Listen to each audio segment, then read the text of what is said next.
Hello Blues, selamat datang kembali di channel Zona Chelsea Indonesia. Tadi malam, kita baru saja menyaksikan salah satu malam paling pahit untuk Chelsea di panggung Eropa. Harapan untuk mencuri hasil positif di kota Paris justru berubah menjadi mimpi buruk setelah The Blues takluk dengan skor yang sangat mencolok, yaitu 5-2 saat melawan Paris Saint-Germain di leg pertama 16 besar Liga Champions. Skor 5-2 bukan hanya sekedar angka, melainkan ini adalah tamparan keras untuk Chelsea yang memiliki ambisi besar di pentas Eropa musim ini. Pertandingan di Parc des Princes tadi malam menyisakan banyak tanda tanya besar, mulai dari keputusan pemilihan pemain, lalu strategi menyerang yang dianggap terlalu berani, hingga kesalahan-kesalahan individu yang berakibat fatal. Pada episode kali ini, kita akan bedah secara tuntas apa saja yang terjadi di Stadion Parc des Princes, mengapa pilihan Liam Rose Senior di sektor kiper justru menjadi bumerang. Lalu mengapa Chelsea tampil begitu naif saat kedudukan sempat imbang 2-2, padahal masih ada leg kedua untuk dimainkan di Stamford Bridge. Dan pembahasan yang paling krusial, dengan kekalahan defisit 3 gol, apakah peluang Chelsea melaju ke perempat final masih terbuka? Ataukah perjalanan Eropa The Blues di musim ini sudah resmi berakhir? Mari kita bahas secara tuntas satu persatu. Tapi sebelum lanjut nonton, jangan lupa klik tombol like dan subscribe dulu Blues.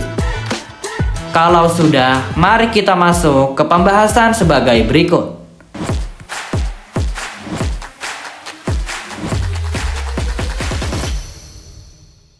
Kita mulai pembahasan dari keputusan yang paling banyak diperdebatkan, yaitu pemilihan penjaga gawang.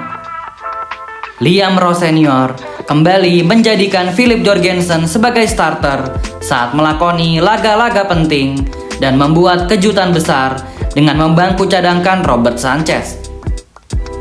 Alasan dari Liam Rose Senior mungkin terlihat jelas, yaitu Philip Jorgensen dianggap lebih baik dalam melakukan build up dan distribusi bola yang bisa sangat berguna untuk membongkar pressing tinggi PSG. Rencana Liam Rose Senior adalah ingin membangun serangan dari belakang untuk memancing pressing PSG. Namun yang terjadi, Philip Jorgensen justru sempat melakukan satu blunder fatal yang akhirnya berbuah gol ketiga untuk PSG pada laga ini.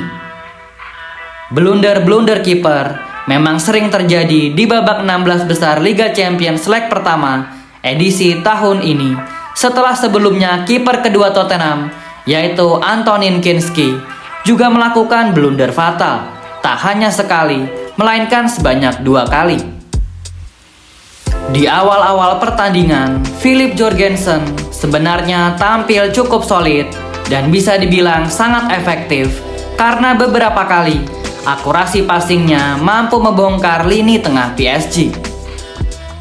Namun entah mengapa, sebelum Vitinha mencetak gol ketiga PSG, entah karena Philip Jorgensen yang merasa terlalu kepedean untuk melakukan passing ke tengah, yang terjadi justru sebaliknya, di mana ia melakukan blunder fatal dan setelah kebobolan ini akhirnya mengubah momentum jalan pertandingan. Bukan hanya satu blunder itu saja, para fans Chelsea juga mempertanyakan kemampuan shot stopping dari Jorgensen, di mana dari 5 gol yang dicetak oleh PSG, kiper muda asal Denmark ini bisa dibilang kebobolan dengan cara yang mudah, tanpa mampu melakukan penyelamatan sempurna. Beberapa fans membanding-bandingkan jika seandainya Robert Sanchez yang menjaga gawang itu, setidaknya ia mampu mengamankan gawang Chelsea lebih baik daripada Philip Jorgensen. Keputusan Liam Rose Senior untuk melakukan perjudian di posisi paling krusial pada laga tandang yang sangat intimidatif ini terbukti menjadi satu kesalahan taktis yang sangat mahal harganya. Di level Champions League, satu kesalahan kecil dari seorang kiper bisa dibilang adalah vonis mati bagi sebuah tim. Dan sayangnya, Philip Jorgensen bisa dibilang menjadi titik lemah yang berhasil dieksploitasi habis-habisan oleh para penyerang PSG. Hingga pada puncaknya, rekan satu timnya yaitu Enzo Fernandez melontarkan kritikan keras kepada dirinya. Bagian yang paling menyesakan dari kekalahan 5-2 ini adalah fakta bahwa Chelsea sebenarnya sempat memberikan perlawanan luar biasa dan seharusnya hasil imbang adalah hasil yang adil untuk kedua tim. Atau kalaupun Chelsea harus kalah, maka skor 5-2 bukanlah hasil yang bisa diterima. Sempat tertinggal 2 kali, skuad The Blues tetap menunjukkan karakter mereka dan berhasil menyamakan kedudukan menjadi 2-2. Pada momen ini, secara psikologis, Chelsea bisa dibilang mampu memegang kendali dan mendapatkan skor 2-2 hingga ke menit 75 saat bermain di kandang lawan yang notabene sebagai jawara bertahan adalah hasil yang cukup mewah untuk dibawa pulang ke Stamford Bridge. Namun disinilah letak kenaifan Liam Rowe senior. Alih-alih menginstruksikan pemainnya untuk merapatkan barisan, menurunkan tempo, dan bermain lebih pragmatis demi menjaga hasil imbang, Liam Rowe senior justru menginstruksikan anak asuhnya untuk terus menekan tinggi. Liam Rowe senior seolah lupa bahwa pertandingan ini adalah sistem gugur 2 leg, di mana sebuah tim tak perlu menghabiskan tenaga mereka untuk memenangkan pertandingan pada leg pertama. Bermain terbuka melawan tim dengan transisi secepat PSG adalah sebuah tindakan fatal. Ruang kosong yang ditinggalkan lini tengah maupun lini belakang, ruang tersebut seolah berubah menjadi taman bermain untuk pemain sekaliber Kvaratskhelia dan pemain serang PSG lainnya. Akibatnya, hanya dalam waktu singkat, gawang Philip Jorgensen kembali diberondong gol demi gol hingga berakhir dengan skor 5-2. Kenaifan taktis ini sangat disayangkan dan harusnya Liam Rowe senior cukup pintar untuk memahami bahwa skor 2-2 sudah cukup sebagai modal untuk bermain di Stamford Bridge. Namun apa daya, nasi sudah menjadi bubur dan ambisi Liam Rowe senior untuk tetap tampil menyerang justru membuat Chelsea pulang dengan luka yang sangat dalam. Sekarang kita masuk ke pertanyaan paling berat. Dengan kekalahan 5-2, apakah peluang Chelsea lolos ke perempat final sudah sirna?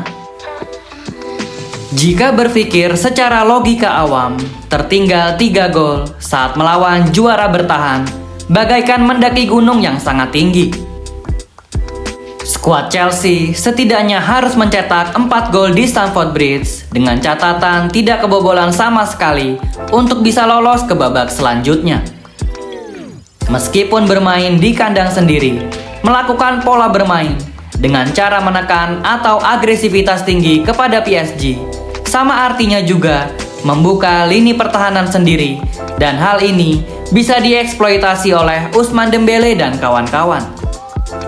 Jika mau berbicara jujur, secara hitung-hitungan di atas kertas, peluang Chelsea lolos ke fase selanjutnya mungkin hanya tersisa sekitar 5% hingga 10% saja.